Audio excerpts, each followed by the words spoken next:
Hey, some reason apparently I guess you got to pay for Zoom if you want to go more than whatever that was, a half an hour or something. All right, there we go. Your call. Okay. Well, where did we leave off there? I don't know. I was talking about, Tumor in your neck, I think, is about where we were, and yeah, then that was just like, I got an arrow in the throat in Atlantis. And yes. so the Rinpoche said, well, there's a lot of your problem. And he took the arrow out, and I felt a lot better. And it's funny that that it's recurring and it's, something it's literally threatening my life now. Wow. So, so there's that. So the other thing is too, that's interesting is that, you can do the same meditation because I did all these things to figure out, past lives and previous existences, and that, I had been a little kid that was, during the war, I'd been a monk there when I was very young, and I think I was actually killed by the Chinese in like 1955, and then I Whoa. reincarnated again in 58, and that was why I was kind of drawn to that area and came to where I was. Now, I kept asking, well, like, and I got a working knowledge of my past lives, and not for anything egotistical, because everybody's Napoleon or Cleopatra, and nobody's ever the garbage man, and but and you understand that you have high lives and then you have low lives, and that each time you enter the red door, if you will, and get sucked into another existence, depending on your vibrational frequency, you'll either get sucked into a low birth for the parents that you choose, or you get sucked into a high birth or of what it is. And finally, I said, well, okay, well, if you can travel the timelines into your previous existences, can you launch yourself forward Hmm. and go into post life Right. progressions instead of regressions? And he said, yeah. So the way to do it is you go through your life, you do this meditation, you go through your life in existence, you physically experience your own death, which is very uncomfortable because I think I die of a heart attack or something. And then you launch into the next. You go into a golden ring, and the silver ring takes you back into the past. And usually you focus on something like if you have a knee problem or a throat problem or some kind of a physical challenge, you'll go back to the lifetime in which you were killed that way or what have you. But you're drawn towards that physical challenge. Then when you want to go into the future, you launch yourself through this gold ring. Now, here was the weird part about it. When I did this was back in '86. Hmm. One of the things that I noticed was that once you get around the year 2025 or so, um, there's nobody alive. I mean, it's almost impossible to actually pick a body to incarnate into, because Hmm. there's this big wasteland of like billions of people who just don't exist. And Whoa. people start reincarnating again around the year 2040. But, and it was weird that I had this experience because then, I was telling people that it's like you try to travel into the future and it's not there. Yeah. There's people that are just being removed from the planet. And the idea is that, once again, I talk about that you have an evolutionary series of 7,000 years, and the 7,000 years begin somewhere around, uh, like, well, actually, the ice age begins. We know exactly when the ice age began. It began in like 3414 BC, because we know the you can go into Peru and you can see it. You can see on the mountains. You can see how everything glaciates over the planet, and how you have baby mammoths that still have vegetation, tropical Frozen in vegetation. time. Yeah, it's crazy. And matter of fact, they found something that they called the Austrian Iceman, Hmm. that was perfectly preserved. It's like literally he looked up and and that was, I mean, to the day that was like 34. I think it was 3414 BC, and yeah, that's about right. And that's when the Mayan calendar starts actually for this age, and it's Hmm. within 100 years of where the Hebrew calendar starts. And of course, the Austrian Iceman. The joke is they dethawed him and they made him governor of California. So it's like, because he's like Arnold Schwarzenegger, he's like, yeah, California. And Nice. but you go into the future and there's nobody there. I mean, it's civilization isn't really reestablished until somewhere around the years, like, let's just call it, by 20 by 2150, by 2050, civilization is pretty much rebuilt, and technology is being released, and you've got fusion drives and anti-gravity, and all this. And what I saw in the future was there's a woman that they call the Emmanuela, who appears to be the female incarnation of the Christ. Mm-hmm. So instead of Jesus, coming back on the beam of light and the whole thing, that's all metaphorical for a soul, very much like Christ. And it's weird because in the pyramid, it predicts the birth of Christ as September 27th of 2 BC. He's a Libra, that's why he rocks. And he lives, but he's then, it doesn't say he dies, but he finishes his mission on April 1st of 33 AD. And we now know for a fact that that was Easter, that was Maundy Thursday, that was the full moon Passover, et cetera, et cetera. Hmm. And so there's that, and then there's the establishment of kind of a warped version of his philosophy under Paul, and it actually has a feature that points out to Paul in about where was it? Paul was like 48 AD, but the next Messiah, and it pinpoints the place. I mean, it literally pinpoints a location within 100 yards of where the cave of the Nativity is today, where they think it is today. Yeah. And there's another angle in the pyramid that goes west to show you where the next Messiah is going to be born. Whoa. And that angle shows that this next Messiah. And again, here's the trick, and a lot of people have asked me this over the last few days. For some reason, it's just come up. Is the Messiah born on October 31st of 2039 AD, or is the Messiah born around now and then takes control? Because there was something in December of 2020. They reported a Christmas star. Did you see this in the news? Oh yeah. Yeah, and they say because it was alignment of Saturn and Jupiter. Yep. And they were saying that this was the Christmas star. Yeah. And it was, and the last time it happened was to September 27th of 2 BC, which of course I knew was the birth date of the Messiah, from the Great Pyramid. And they're talking about it on CNN, for God's sake. Wow. But what was weird is that then you had an alignment the next month in February. You had an alignment of like 8 planets, if you count the moon, of 8 planets in Aquarius. Well, that's the Antichrist. That's an Antichrist thing. And for example, Gene Dixon years ago said that the Antichrist would be born like February 2nd of 62. And that was when you had the last alignment of these 8 planets in Aquarius. So there's a really interesting battle that's about ready to go on. And I'm thinking, okay, is the Christ here now?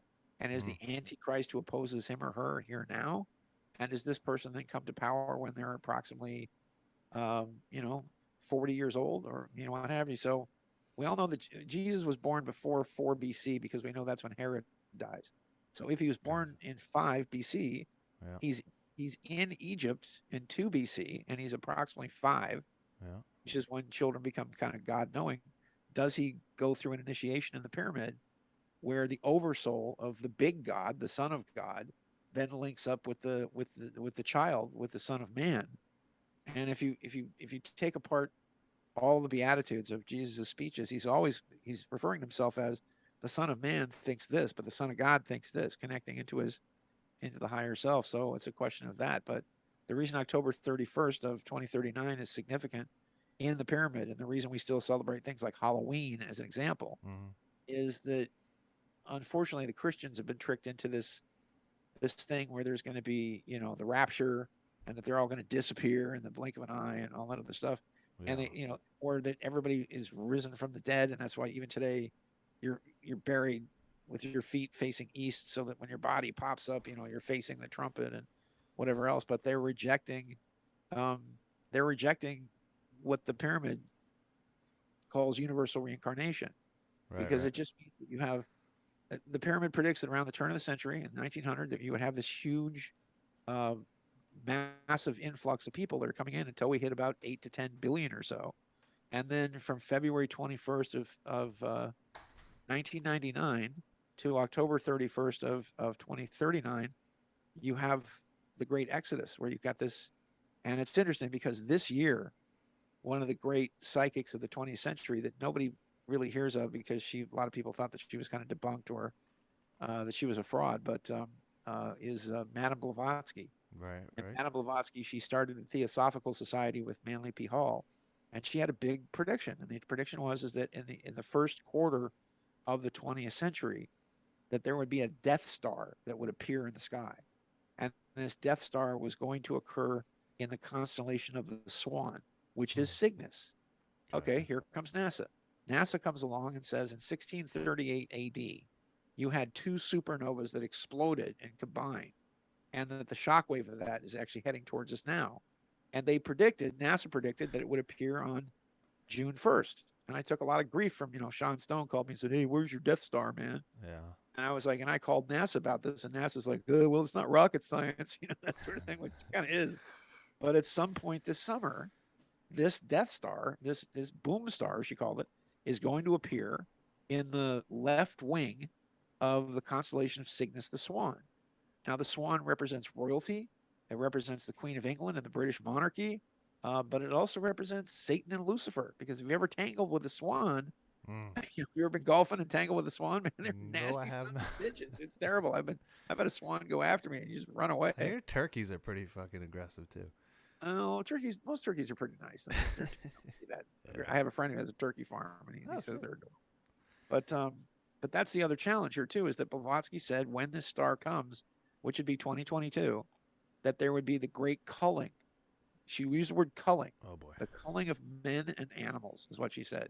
Now it's funny that you mentioned turkeys, Hmm. because let's look at what's happened in the last 3 months. And this is something that we're not going to be able to avoid. I mean, there's going to be massive food shortages in the United States. They culled 30 million, 30 million turkeys and chickens. Gone. Oh, I didn't know They it was don't have the turkeys wheat too. to, they don't have the wheat to feed them. Oh Then you god. have these cattle who were poisoned in Kansas. They're trying to tell you there was a heat wave, Yeah. that Right. all the cattle just died with their feet up in the air. Well, it's hot all over the Midwest, and they're just saying, oh, the temperature stayed the same at night, and they all just fell over dead. Bullshit! Somebody poisoned them.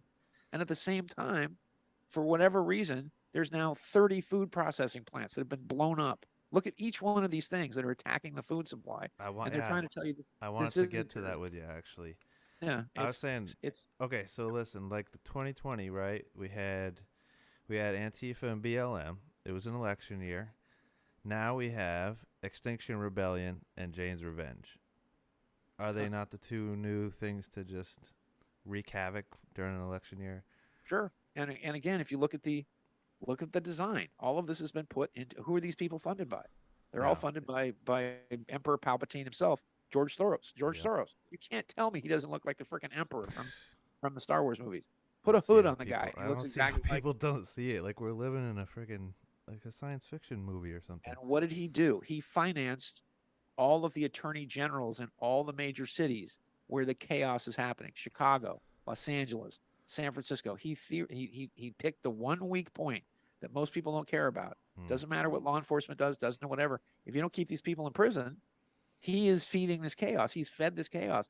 He he's feeding these left wing causes. He wrote Barack Obama an $89 million check out of his personal bank account to make Obama the president. And Wow. at the big Bilderberg meeting in 2008, there was a huge argument between the Clintons, who were all Rockefeller people, Mm-hmm. and the Obamas, who were George Soros and Rothschild people.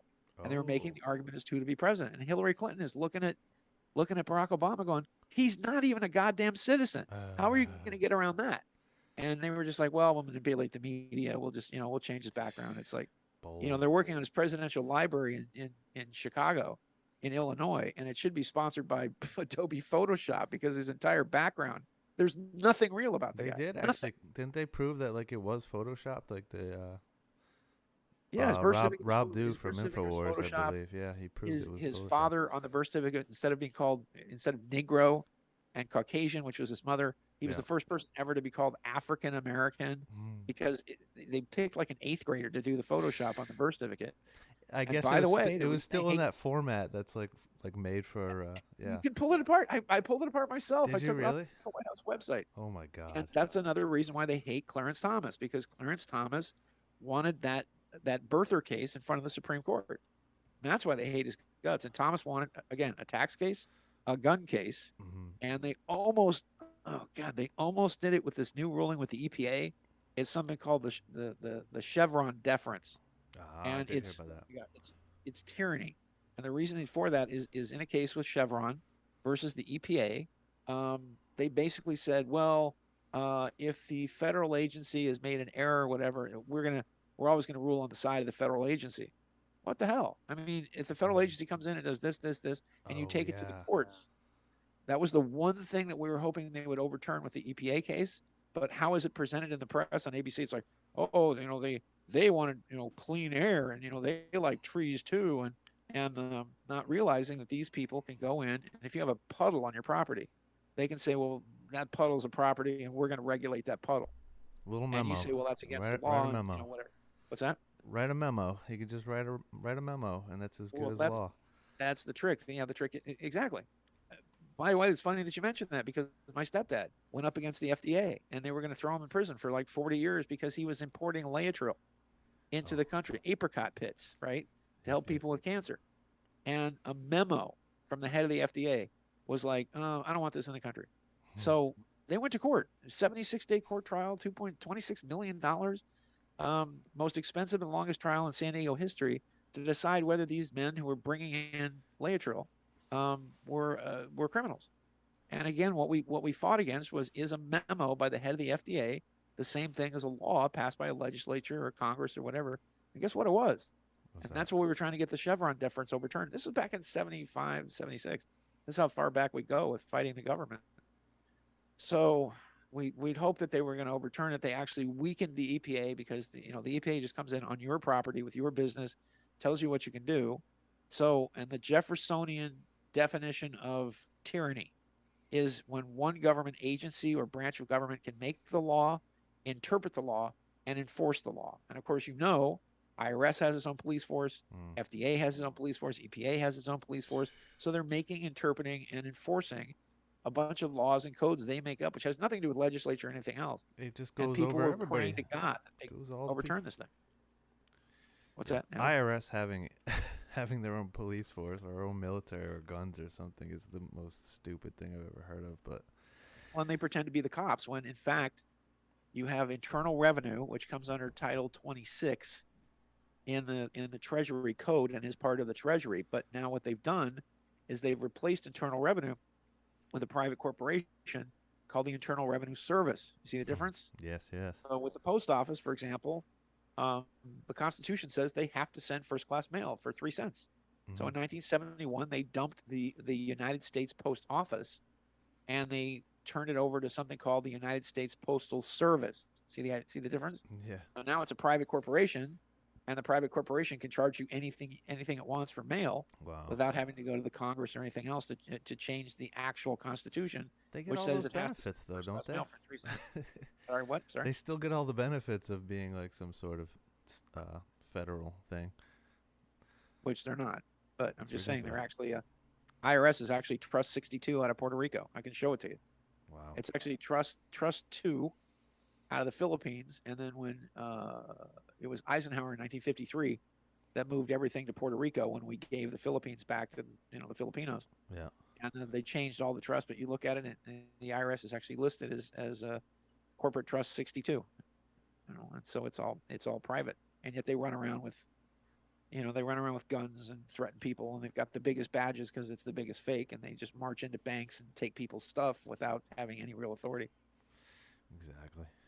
So what I'm else? Were we switching switching topics here. I wanted to get into your thoughts. I think you might have mentioned this at one point, but the CERN Large Hadron Collider, Oh God, and like what it's the a nightmare. It's like the opening of every Doctor Who episode ever.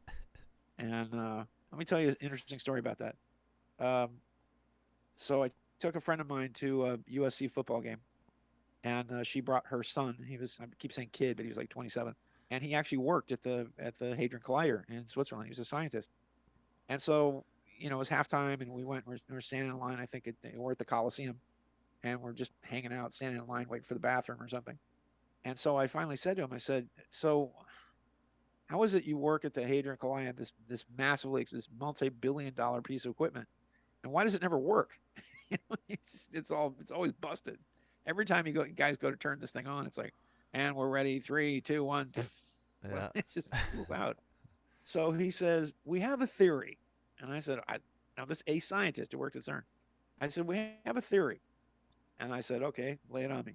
He said, "Our theory is that when we turn the collider on and when we're trying to generate kind of antimatter, literally, an antimatter field, that the universe is holographic.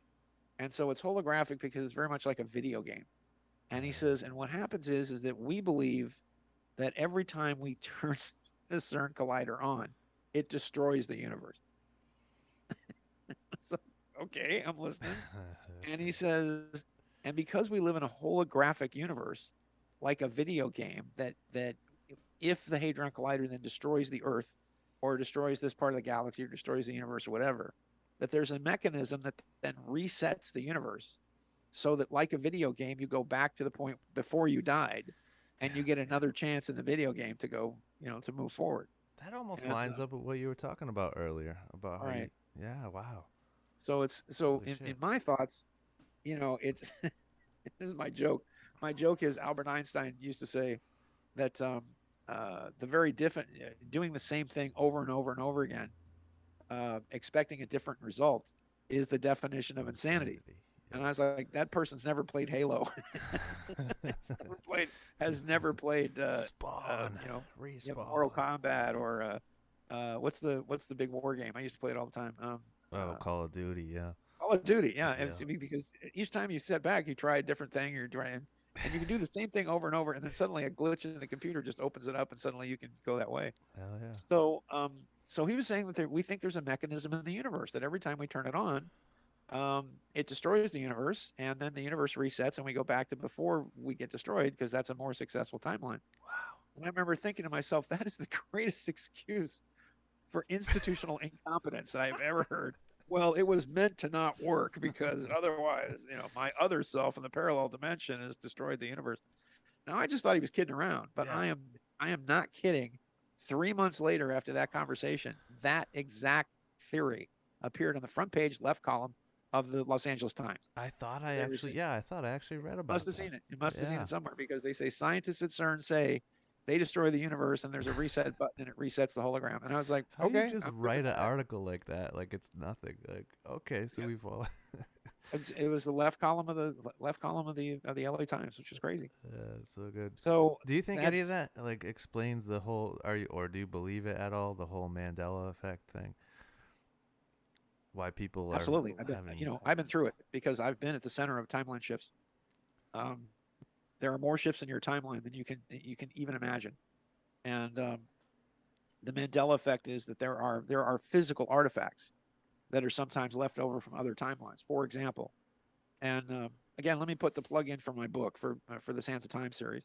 So I'm sure you have millions of people who are listening to you out there, Adam. But there you go. Awesome. Oh, great. You got Black Seraph too. Hold on, That's hold on. thank you, dude. That book is worth $4,800. You know that, right? I do. That book is $4,800. That book. That's the original hardback of Sands of Time 1 and 2. You signed it to my Thank you so sister. much for having that. You're one of the people that bought the book. Thank you. You signed it to my sister, but it's all good. Okay. How's your sister? She doing okay? She's doing great. Good, good. Didn't she get married and have some kids and Well, stuff? she bought it for me for Christmas, so I guess you probably assumed that it was for her. All good. Okay. All good. Sorry. I'll next time I see you, I'll sign it to you. I'll say and to Adam, and whatever else. But yeah, I'm not kidding. That's the very first. That's the hardback limited edition. And by the way, we're selling the hardback limited edition of book 4, Time Runner, which has been optioned for a motion picture. It's time. It's Act 1, and it lays out. It literally guys like Jim Mars and Pete Carroll and Carrie Cassidy and Linda Moulton Howe. They've said it's the greatest. It's the greatest disclosure book ever written. And I went to prison for writing that book. Do you I was have it warned. with you? What's that? Do you have the book? I just wanted to see it if I could. I heard it's got a sweet tassel. Yeah, it does. It's hold on one second. Melissa, you here? I don't know where she went. I think my wife has left me. Melissa, hold on one second. Can I get it? Stand by. It's in a box over here. Stand by.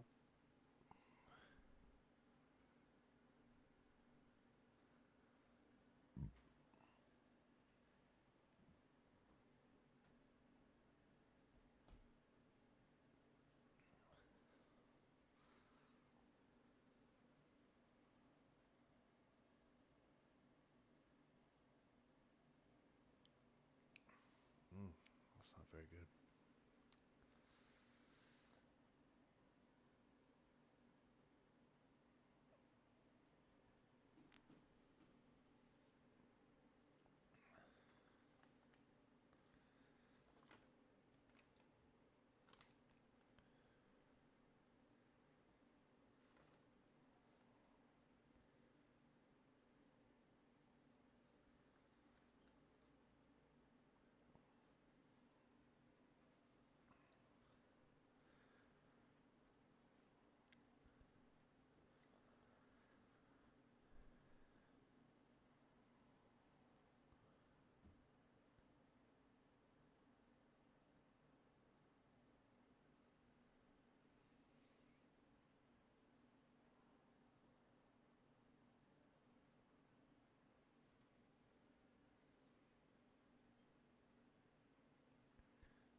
Hey, hey.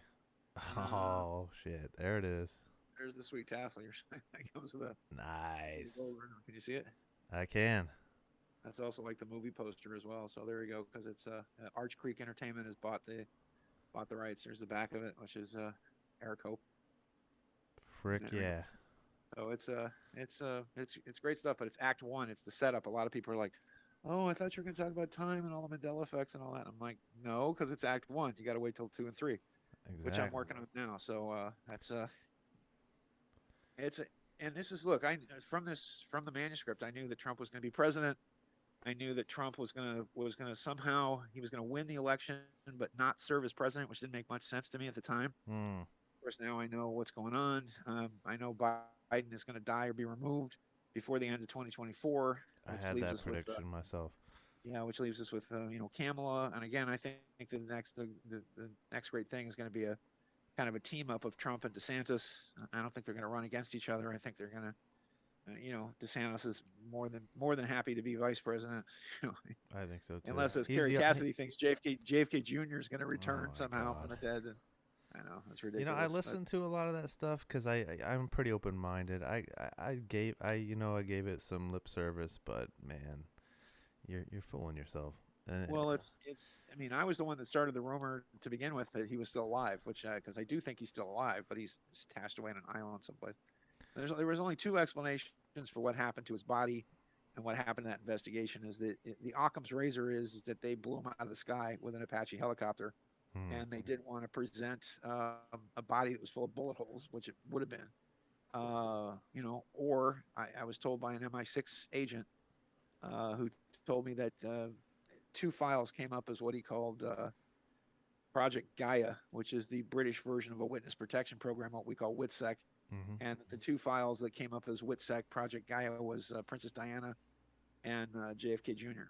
And I said, "So you're trying to tell me they're still alive?" He goes, "I don't know. He showed me the screen and said, this is what it comes up. It's beyond my security clearance." Wow. So, and I was the one that got up on ABC News and yelled and screamed that Hillary Clinton had him killed because, there was a timeline where you never would have heard of Barack Obama. You never would have heard of Hillary Clinton ever again. Whoa. He would have run for president in 2008, become president. Um, and they said, "Are you going to be president?" He said, "No, but if my friend Donald Trump runs, um, I would be happy to serve as his vice president." And he said that back when he was alive. And he had Trump backing. And people don't realize that he had lunch with Hillary Clinton Yeah. and told her to get out of Dodge. You're a carpetbagger. You're a That's in this scumbag. book right here. Oh, it is? Mm-hmm. Oh, okay. What book is that? This is The Inheritance. Okay. Huh. It's Christopher They talk Fulton. about the meeting with Hillary and Yep. John. It Oh, certainly does. He actually was just like you. He went to prison. He was a Canadian, but he went to American prison all right. because he had President Kennedy's watch that he was wearing when he got shot, and it had bits of residue from his brain, which had like fragments from the bullet, which wasn't like a Wow. normal bullet. It was like some weird bullet that like ate his whole brain or something, and Crazy. so it could have proved the whole thing. And so they Huh. went after him hard, but they went after him just like they did with you. Like they went for like money shit, IRS crap, and he did. Yeah, because they always want to, they want to make you out like a thief, and they want to make you out like you're Yep. some kind of robber, and not that they couldn't explain to people that I filed all the proper paperwork to get a tax return. I still have paperwork from the IRS that says they owe me $4.2 million. And it literally says, we're going to check your liens and any taxes against you, and we'll cut you a check as soon as we're done. And they decided to not pay me what they owed me because I'd figured out their system and God. just make up a bunch of crap and, go after myself and my wife. And my wife was the one that suffered the most because she physically died twice God during damn. this process. And when they read the verdict, she had a stroke Wow. and went to the ICU, and we had to like revive her. It was just all bad. It was the worst on her, and she just got dragged into it. She was just doing what I asked her to do, and she was just a notary, and all she was doing was notarizing documents. And they tried to say that she was a co-conspirator and all this other stuff. And She didn't she did she do time or what? yeah, she did 18 months Oh wow. just for Damn. being around. And she's like, well, look, I didn't get the return. I didn't file the stuff. I didn't. It was just, she was as a notary, she was serving documents on the banks and then sending them the three things: a notice of, hey, you got a document. Hey, you got a document. If you're gonna ignore the document, then we're gonna assume you accepted it. So it's like, if somebody owes you money, you go, you owe me money, you owe me money, you owe me money 3 times, and then you take them to court, and Yeah. you win. Yeah. And that's all we did with the banks. And the banks literally they would not produce the bonds. They were not, because we're telling people that they've been monetized. They've been, they took them, they monetized them. You're never going to see them again. And it's just a long story. No, it So is. I It's want to talk about something that's God. worse I've than I've heard the story so many times, and it just I can't. I well, still they can't get a wrap my head 95 around they it. get a 95% conviction rate. Why? Because they rig the Exactly. juries, Yeah. because they have unlimited funds, and they use the Pharisee defense. Will Pilate, he wouldn't be here if he wasn't guilty. And if you look at who Jesus took on, I mean, Jesus took on he took on the bankers in the form of the money changers. He took on the Hmm. Pharisees or the lawyers, and he took on the Romans, which was the ultimate federal government. And again, what chance did I think I had against these people? So, and they lie and they cheat and they steal. And if DeSantis and Trump get in, Abolish the it all. Get rid of it is, all. Tear it all down. yeah, he has the executive authority to fire every single person in the DOJ, every single one, and Yes. replace them, all of them. That'd be so And fantastic. but the problem with Trump is that I don't know if he's just ignorant. I don't know if when he went to kiss the ring of Kissinger, to put Uh. a scumbag frog swamp monster like Bill Barr in as your attorney general was the ultimate Sergeant Schultz of I know nothing, I see nothing. I didn't see. Um, I didn't know that. I kind of bought it. I kind of bought. He was a good guy, but no, yeah. I didn't. he was responsible for the Iran Contra cover up.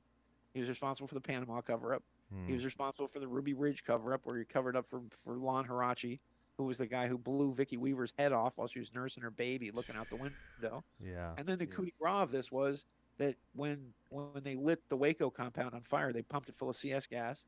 Then they lit the CS gas on fire, and while 90 women and children were running out the side, he was literally sitting in a pillbox with a machine gun and machine gunning these people. They showed this to Congress, by the way. They never showed the public, but they showed Congress the FLIR footage of him just executing. This was Lon Harachi, and in each case, Bill Barr came to his defense and defended him, and he got off scot free. The outrage finally hit a peak when he was on the cover of Guns and Ammo magazine, and he was, well, this is the Desert Eagle that I use when I'm shooting patriots in the head. This is the gun I use. God And damn. that's when people finally just snapped and said, this dude needs to go. So, God and he's still damn. out there someplace. He never went to prison, never, and it's just the outrageousness of what they've done to the American people, while people sit back and do nothing. Again, the challenge is that the people on the right don't stick together. Oh, that's And true. Ben Franklin said, if we don't hang together, we're going to hang separately. And again, that's why I'm thinking I should probably start the four Oh, truth speaking nations. of, speaking of, hold on. Let me see if I could share something. I'm gonna share the screen. Tell me if you could see this before we go. Yeah, I can see it. Thank you. Okay, you see that? Oh, there it is. Yeah, Four Foundation Radio Network. Bong bong. Was this you that did this? Yeah, This was you. Okay, right. Okay, that's great. Thank you. That's exactly what I suggested that you do. yeah, man. So I'm The thinking Four Foundation Radio I'm Network. That's awesome. I might Congratulations. I love the idea, and I was just like, yes, let's do it, man. All right, so let's see if I can get back. Not very familiar with Zoom, but I'm getting it. I think. Okay, that's good, man. You're getting it down. That's congratulations. That's God bless you for taking that idea, because that's the one thing. That's the whole gist. Yeah. That's the entire point of that book, 1984. And Yep. Hillary Clinton says her favorite book is 1984 But for because all the Eric, wrong reasons. for all the wrong reasons, Eric Blair, the guy whose his pen name was George Orwell, he was a Fabian socialist. And there were some people that said this book's not a warning; it's a blueprint, Yeah. and they're using it as the blueprint to completely mess up society. And all you got to do is study the Weimar Republic and what they did to Germany in the years after the war before Hitler took over. And we're right there. We're right at the edge where people are going to beg for law and order, and they're not going to mind if some dictatorial guy comes in and gives it to them. But they had hyperinflation, they had super high crime, they had people taking wheelbarrows full of money to be able to buy a loaf of bread. That's where we're headed. And all these people that say that Trump's a hero and that the white hats are on their way, and the Wayne Williott slash Wano Savin, who's supposed to be JFK Jr., which he's not. I've known the guy like 20 years. And, he called me and said, "Don't out me, man. Don't tell people who I am." And I said, "Okay, that's fine. I don't care who you call yourself." And then I said, "But look, I've got a pardon sitting on Trump's desk. And if you're his buddy, get him to sign my pardon." And he's like, "Oh, no, that's for further down the line, man." I watched one of his videos, actually. It was the most stupid thing I've ever seen in my life. Thank you. Thank you. It was like it starts off with him in his like fancy car. You don't see his face, and like this car drops down and it goes through the desert and he pulls up. You don't see anything. It's just 20 minutes of him driving this fast car through a desert.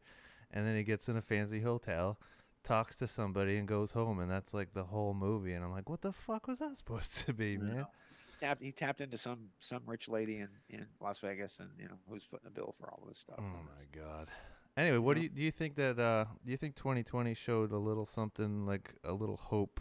Because I feel like they expected this to really break America's back. The whole, I won't even say the word, or we won't be on YouTube at all. But the whole virus there, and I think we pulled out of it sort of okay as far as saying no. Well, most people didn't, but it's what it's triggered is everybody else. Look, it's way back in the early 70s when we were, because of my family and the National Health Federation. My mother was president of the National Health Federation for 37 years. And we championed chiropractics. We championed, and you have chiropractors and acupuncturists and Whole Foods and these nutrition stores. You have this because my family and I, we went to Washington to get chelation therapy legalized. Wow. We had the dying right to choose thing, which Trump finally pushed through to say, if you're dying of cancer. That all had to do with my family. Damn. And the pain and suffering we had to go through. Again, my poor stepdad, facing 20, 30 years in prison, where he finally got, I think, 3 years probation and like a $10,000 fine because the judge said, well, you're not drug dealers, you're not smuggling cocaine. It's like, I think you guys, probably, weren't in it for the money. Right. And that's what they got off with, like 3 years probation. But this is the kind of stuff that we went through to have the health freedoms today. And we were heavily involved in the, because, my dad was financing a lot of stuff. We were heavily involved in the John Birch Society at the time. Nice. And the whole idea was, look, we're in the health thing to birch more birchers, to get more people aware of the New World Order, because you can tax the American people to death. You can do, look at all the things that they've done to us. But when you can show them that you've got a drug or a substance or whatever that can save grandma, that can save Sally, that can save Billy, it gets personal. People finally see it as personal. They finally see that if you can understand the medical establishment for what it is, which is nothing more than an arm of the pharmaceutical companies, and they took over the medical schools in the 50s, because you used to have homeopathic doctors, who you still have the barefoot doctors of India who practice Ayurvedic medicine. They take care of 50,000 people because they Sean, do I astrology. got to cut you off. It's telling me I got less than 1 minute. I'm sorry. Okay. I'm sure you don't want to do another segment because you got shit to do. But I just want to say it was such a pleasure talking to you, and God bless you and your family. Thanks so much. Thanks for buying all the books. And I'm gonna get the next one. I just had some things I had to pay for first, but I'm getting the next one. Anytime you want me back on, I'll be here. All right, Sean David Morton, Strange Universe Radio. Thank you. Okay. Good night, everybody. Bye. Bye. That's my next thing. Bye-bye. Love you, Thanks, buddy.